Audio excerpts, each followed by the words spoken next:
Another live look at flooding in the city of Houston. Dams have been breaching today, ominously.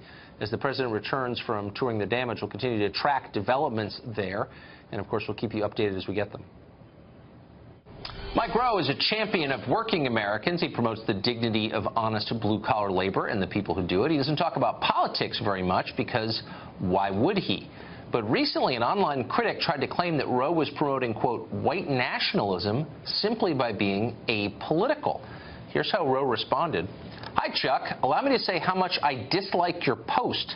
Everything about it annoys me. Your smug and snarky tone, your appalling grammar, your complete lack of evidence to support your claims, and, of course, the overarching logical fallacy that informs your entire position. It's worth reading.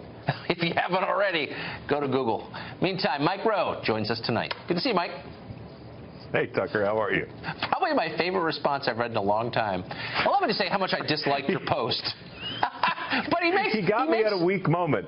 Well, it's interesting, though, because you went on to kind of concede part of his point when you said, actually, I don't address politics. And you had this line in here. I underlined it because I liked it so much. I'm quoting, I can't think of a single celebrity whose political opinion I value, and I'm not going to assume the country feels any differently about mine.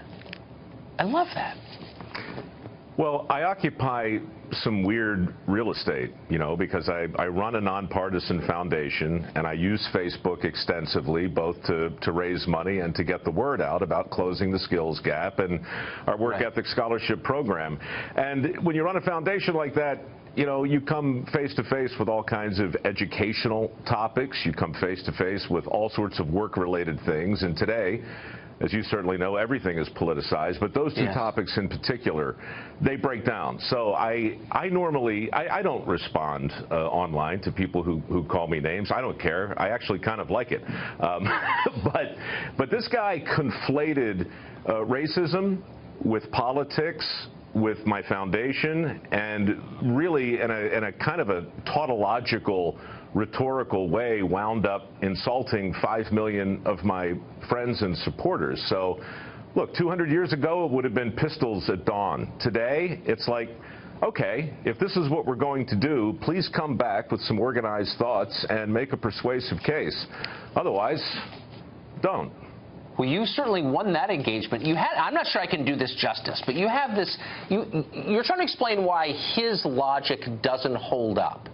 And you use the same set of reasoning, the same method of reasoning to explain why he himself is a bigot based on his spelling. Can you explain to our audience how you did that? Well, I think in the very first line, what Chuck basically did was he worked off an assumption, and the assumption was white nationalists and white supremacists are all academic, the opposite of academic elitists. They think everybody who went to college is an elitist. He then argued that Republicans are promoting anti-intellectualism as a trope.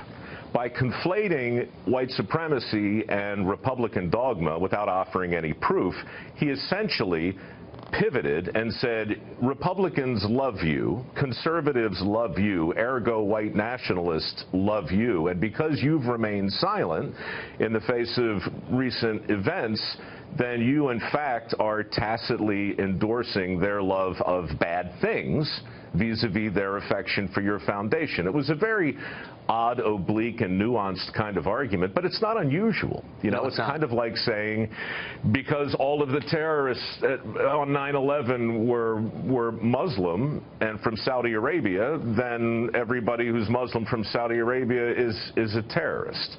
So it's really just very basic, but it's become kind of insidious, and everywhere you turn, if you look for logical fallacies nowadays, you'll find them. You can't swing a dead cat without hitting one. Well, it's like a negative challenge. Prove you're not. I mean, well, I guess what I was struck by in the whole thing was that you're studiously non-political. I mean, that you've chosen, as you just explained, chosen not to be political in public, and that itself is taken as a political statement in this moment. I mean, what does that say about where we're living right now? Well, It means that the country is sad. It means the country feels bad. And part of the reason we feel bad collectively, my humble view, is because everywhere we look, veins are bulging and spittle is flying and people are making all kinds of bad arguments. I'm not even talking about a reasonable disagreement between themes or topics. I'm talking about the flawed logic that allows all kinds of crazy things to be said on both sides of the aisle. That's right. That's really what strikes me. And look, I typically don't wade into it, but when you essentially argue that people who go to college wind up doing X, Y, and Z, and people who don't go to college wind up waving the wrong flag at the wrong rally and becoming a de facto white supremacist, then you're not only generalizing, you're using our educational system as the proximate cause, not of intelligence or knowledge, but of racism. And that's crazy. No, and it's happening all of the time. So you're guilty, not for what you say. Yeah, you're just guilty because you didn't rush to condemn a flood after it rained. Why would you do that? It's self-evident. I know. Well, I love the fact you're not political. You've got a show launching overnight. It's on our. We're linking to it on our Facebook page. What is it about? Look, I'm not even sure it's a show. It's called Returning the Favor, and it's the first thing Facebook is doing in terms of content. And we had a really candid conversation, not unlike the one we're having right now months ago.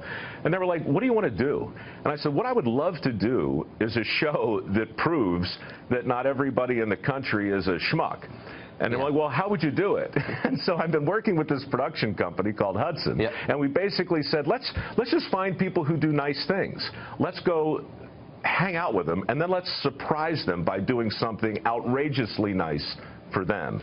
It debuted today. People seem to dig it. And more than anything else, Tucker, I'm just like, look, Dirty Jobs was a love letter to hard work and people. This is the same thing. It's not focused on work so much. It's focused on what we're about to see in Houston. You watch. You're going to see people come from all over the country to help. And we're going to feel better when we watch that.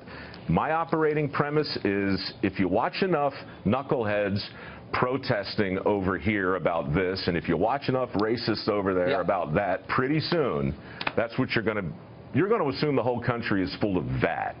And that's why your show is going to be the biggest thing on Facebook. I predict that. In fact, I bet money on it. Mike Rowe, thank you. Great to see you. I'm not going to bet against you. Thank you, Tucker. See you, man.